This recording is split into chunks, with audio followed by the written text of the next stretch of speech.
Hello বন্ধুরা, তোমাদেরকে আজকে দেখাবো কিভাবে 12 ভোল্ট বা 27 ভোল্টের ভিতরে মানে 14 থেকে 27 ভোল্টের ভিতরে যে কোনো একটা ভোল্টেজ দিলেই আমি 12 ভোল্টকে কনভার্ট করতে পারবো, 12 ভোল্টে কনভার্ট করতে পারবো খুব সুন্দরভাবে, মানে 6 ভোল্টেজ।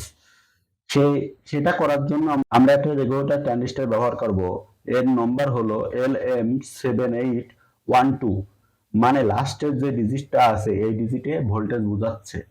তো এর হলো অনেক প্রকারভেদ থাকে, যেমন 05 থাকে, 09 থাকে, 08 থাকে, 24 থাকে, অনেক রকম ক্যাপাসিটি অনুযায়ী এই রেগুলেটর ট্রানজিস্টর হয়ে থাকে।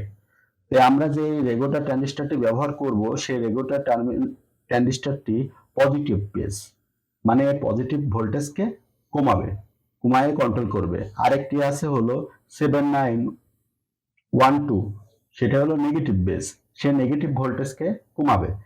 তো আমরা এর সার্কিট ডায়াগ্রামটা একটু দেখি। এর একটি টার্মিনাল, তিনটা টার্মিনাল আছে। 1 নম্বর ইনপুট, 2 নম্বর গ্রাউন্ড মানে কমন, আর 3 নম্বর হলো আউটপুট। তো এখানে আমরা দুটো ক্যাপাসিটর ইউজ করছি, দুটো না ইউজ করে একটাও ইউজ করতে পারেন, সেটি আপনার ব্যাপার। কিন্তু ক্যাপাসিটর বেশি ইউজ করলে সে ডিসি কারেন্টটি শুদ্ধভাবে বাড়ায়।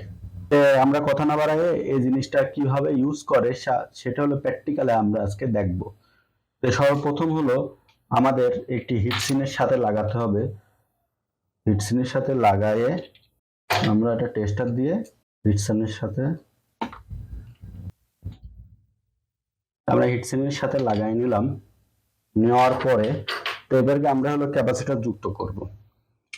তো আমাদের মনে রাখতে হবে ক্যাপাসিটরটি পজিটিভ টার্মিনাল এই পাশে আর এই পাশে পজিটিভ টার্মিনাল। তো এটা হলো আউটপুট সাইড, এটা হলো ইনপুট সাইড। এই ডায়াগ্রাম দেখলে বুঝতে পারবেন। তো মাঝেরটা হলো কমন, মাঝেরটা হলো নেগেটিভ কানেকশন যাবে। তো আমরা পজিটিভের দিকে লাগাই, আর একটা হলো আমরা এই পাশে লাগাই পজিটিভের দিকে। তার আগে আমরা টার্মিনালে হলো রং লাগাই নেব। লাগাই নেওয়ার পরে আমরা এখানে নেগেটিভ টার্মিনালটি সংযোগ করে নেব। তো আমাদের সুন্দরভাবে সার্কিটটা কমপ্লিট হয়ে গেছে। তো এবারে আমরা হলো এটা চেক করব। প্রথমে চেক করার জন্য তো আমরা পজিটিভের দিকে পজিটিভ দেব, আর নেগেটিভের দিকে নেগেটিভ দেব। দেওয়ার পরে আমরা মাল্টিমিটারটা নেব।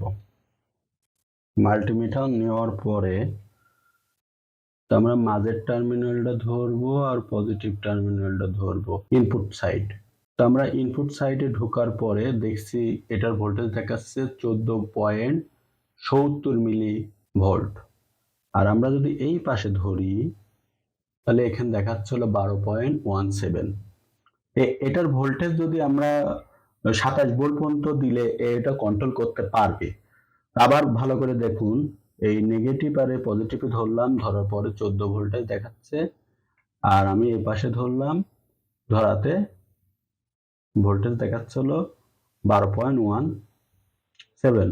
তাই আপনারা বুঝতে পারছেন এই একটা রেগুলেটর ট্রানজিস্টরের মাধ্যমে যে কোনো ভোল্টেজ নির্দিষ্টভাবে ফিক্সড করা যায়। যেমন হলো 12 লাগালে আপনি 12 ভোল্ট পাবেন, 78.5 লাগালে সে আপনি 5 ভোল্ট পাবেন, আর 78.9 লাগালে 9 ভোল্ট পাবেন। এরকম বহু রকমের রেগুলেটর ট্রানজিস্টর আছে, আপনারা যে কোনো ট্রানজিস্টর ইউজ করতে পারবেন। তো এই ভিডিওটা দেখে যদি আপনাদের ভালো লাগে তাহলে লাইক, কমেন্ট, শেয়ার করবেন। আর এতক্ষণ ভিডিওর সাথে থাকার জন্য সবাইকে ধন্যবাদ।